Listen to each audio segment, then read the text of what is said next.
Hello दोस्तों, मैं नम्रता आज लेकर आई हूँ आपके लिए एक ऐसी औरत की कहानी जो मायके और ससुराल के बीच का दर्द बयां कर रही है। तो अंत तक सुनिएगा ज़रूर। ससुराल में वो पहली सुबह आज भी याद है। कितना हड़बड़ा के उठी थी, सोचते हुए कि देर हो गई है और सब ना जाने क्या सोचेंगे। एक रात ही तो नए घर में काटी है और इतना बदलाव, जैसे आकाश में उड़ती चिड़िया को किसी ने सोने के मोतियों का लालच देकर पिंजड़े में ही बंद कर दिया हो। शुरुआत के कुछ दिन तो यूं ही गुजर गए। हम घूमने बाहर चले गए। जब वापस आए तो सासू माँ की आंखों में खुशी तो थी, लेकिन बस अपने बेटे के लिए। सोचा शायद नया नया रिश्ता है, एक दूसरे को समझने में देर लगेगी, लेकिन समय ने जल्दी ही एहसास करा दिया कि मैं यहाँ पर बहू हूँ, जैसे चाहूँ वैसे नहीं रह सकती। कुछ कायदा मर्यादा जिनका पालन मुझे करना होगा। धीरे धीरे बात करना, धीरे से हंसना, सबके खाने के बाद खाना, ये सब आदतें जैसे अपने आप ही आ गई। घर में माँ से भी कभी कभी ही बात होती थी। धीरे धीरे पीहर की याद सताने लगी। ससुराल में पूछा तो कहा गया अभी नहीं, कुछ दिन बाद। जिस पति ने कुछ दिन पहले ही मेरे माता पिता से ये कहा था पास ही है, कभी भी आ जाएगी, उनके भी सुर बदले हुए थे। अब धीरे धीरे समझ आ गया कि शादी कोई खेल नहीं, इसमें सिर्फ घर नहीं बदलता बल्कि आपका पूरा जीवन ही बदल जाता है।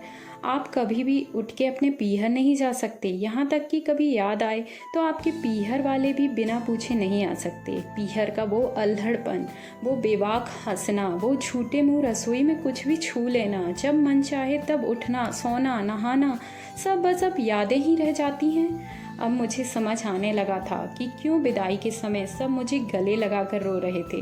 असल में वे मुझसे दूर होने का एहसास तो उन्हें हो ही रहा था, लेकिन एक और बात थी जो उन्हें अंदर ही अंदर परेशान कर रही थी कि जिस सच से उन्होंने मुझे उतने साल दूर रखा, अब वो मेरे सामने आ जाएगा। वह सच कि पापा का ये झूठ कि मैं उनकी बेटी नहीं बेटा हूँ, अब और दिन नहीं छुप पाएगा।